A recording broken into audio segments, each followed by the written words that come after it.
Well, curiosity overwhelmed me, so I started working on the Spartan radio. As you can see, I've taken the faceplate off. I'm going to bring that back over here.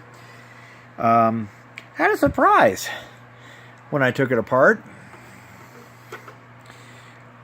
I originally thought that this was just going to be a simple mechanism that was driving the tuning capacitor that you can see right there, that big wheel right there. However, it does have a dial cord, or I should say in the past tense, had a dial cord. As you can see, it had a little insect invasion. That's the remains of the dial cord embedded in this. This big wad of this hornet's nest, or whatever it is, was found right over here in the corner next to the tuning capacitor. There's still a bunch of debris inside the bottom of the chassis, the bottom of the cabinet. I'm going to go ahead and pull the chassis out here in just a few moments. I'll pause this video and show you the chassis once it comes out. But yeah, so this evidently had been maybe stored in a shed or something outside. And unfortunately, the critters that had gotten in there had managed to break the dial cord. Here's another piece of the hornet's nest that came out of the other side. This came out of this side over here, like that. So, into the bin they go over there. So I got another piece of hornet's nest still lodged back here. We'll go ahead and get that out after I get the chassis out. So I'm going to go ahead and pull the chassis on this and come right back, and we're going to take a look at the underside of the chassis.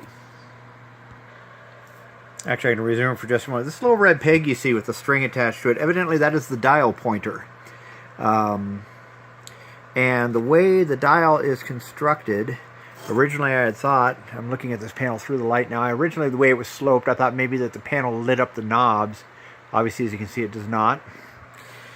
But this is the dial pointer that came out of it, a little red plastic peg attached to the dial cord. So something tells me restringing this is going to be very interesting, especially getting it to the point where the pointer is actually pointing to the station that we want. Again, usually when you do a radio restoration like this, almost always it's easier to start with the AM section. AM alignment is usually fairly straightforward compared to FM. So I honestly don't know if I'll ever get the FM working in this thing. It's going to be a matter of time and experimentation to see just how that pans out. Anyway, okay, I'm going to go ahead and pause, and we're going to pull the chassis out and take a look at the underside of the chassis. I'm going to restart the video. I'm restarting the video again for just a moment to show you. The chassis mount is actually very clever. They have these... Here, let's get in the camera range. There you go. They have these little brackets with a stud on it. Goes right inside the rubber grommet that you see on the back of the chassis. I'm trying to do this one-handed. This is kind of fun. And then it just simply bolts to the bottom of the radio cabinet. Very clever design, very simple, just a couple screws. And it looks like I can just pull the chassis right out. Of course, it's stuck on the tuning capacitor side, so we'll see. I'll go around and see what's going on there. But yeah, it should be fairly straightforward to get out. Now this piece you see right here flopping around, that is the AM loop antenna. I need to check on the other side and see what's holding it up from coming out on the tuning capacitor side here. Oh, there it is. It's just stubborn. It's stubborn in the rubber grommet now. Okay.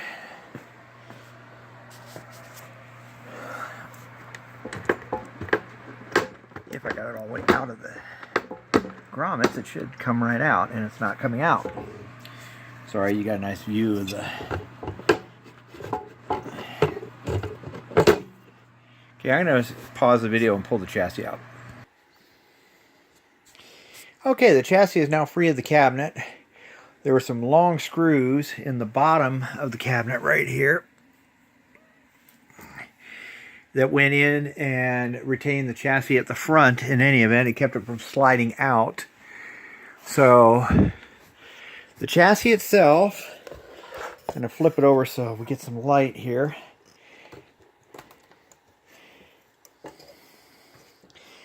As you can see, it's pretty complex, all point-to-point wiring. And I've got the video upside down here, it looks like. Okay, there we go. Let's turn that around. Cool, I don't know, my phone is being funky here, and I don't know which way is right side up, which side is upside down anymore. As you can see, as I suspected, it is a full transformer chassis. It is an isolated chassis. It is not a hot chassis radio, which is, again, a good thing for repair. Now, these are the capacitors. This is an example of one of the capacitors I was talking about right there. that probably needs to be replaced because they do go bad over time. And I'm looking in general, there's a lot of ceramic disc capacitors in here. Lots of resistors. As you can see, it's just it's jam-packed. There's a wax capacitor down here at the bottom. I don't know if you can see it on the video. It's that guy right there. I'm putting him in the center just underneath this big power resistor, which is this guy sticking up right here. This capacitor right down there. They are, again, wax capacitors are generally pretty reliable, but with the age of this radio, the odds are very good that they are no good anymore. All kinds of tuned inductors down here. One right here, for example, if I can get it in the frame. There you go, right there in the center of the frame. This is sticking out the back of the radio. Based on its location on the tuning capacitor, I'm willing to bet it's one of like a peaking capacitor, so you can tweak the FM reception. And then there's a screw hole right here, which I'm going to back up a little bit. This screw hole right there.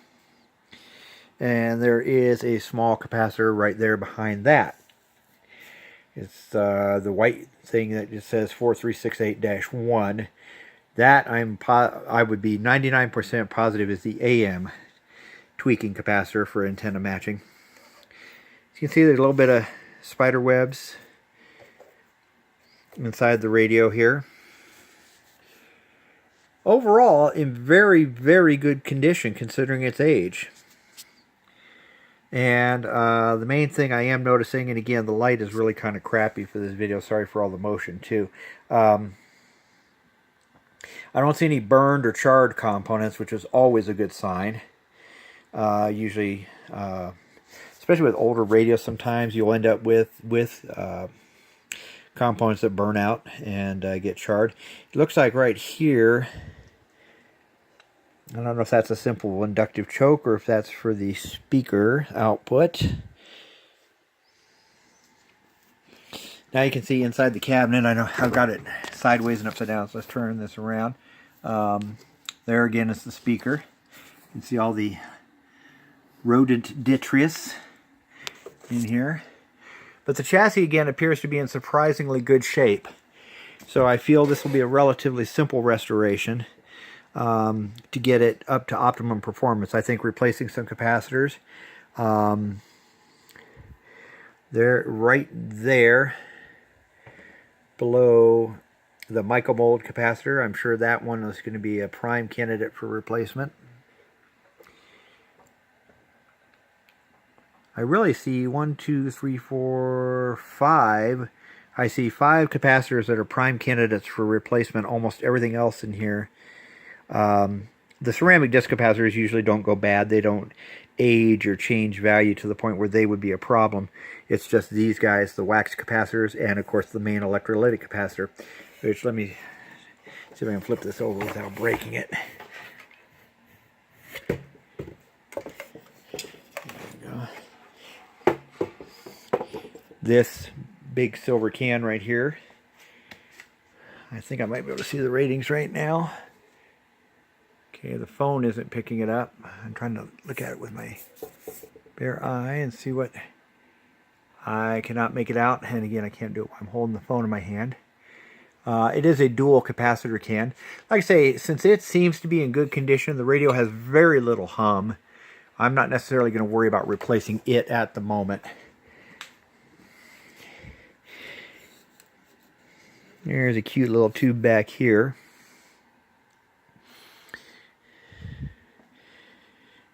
But yeah, I don't really see much in the way of stuff that is too awful bad. There's the dial light, you can see, and here's the arm. This is, might as well show you this too. Here's the tuning capacitor, and this is the arm I was talking about.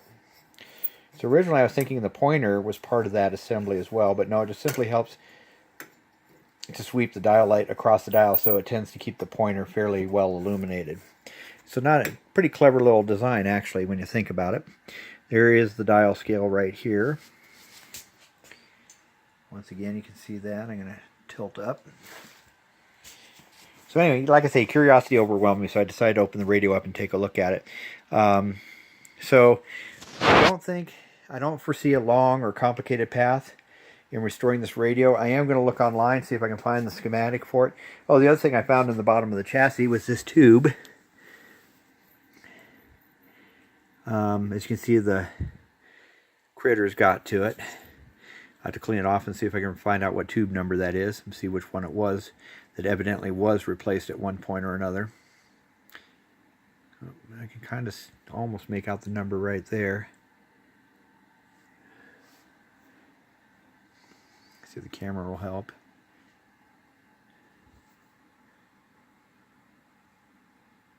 Just trying to focus on it. Anyway, you can see the part number right there, but it's in black with a black background, so it's going to be kind of hard to read. Anyway, so well, the chassis is out now, and we'll be working on getting the chassis cleaned up and restored, and hopefully we'll have an operational radio within a relatively short period of time. So I'll keep you guys posted on the progress of that. So signing off.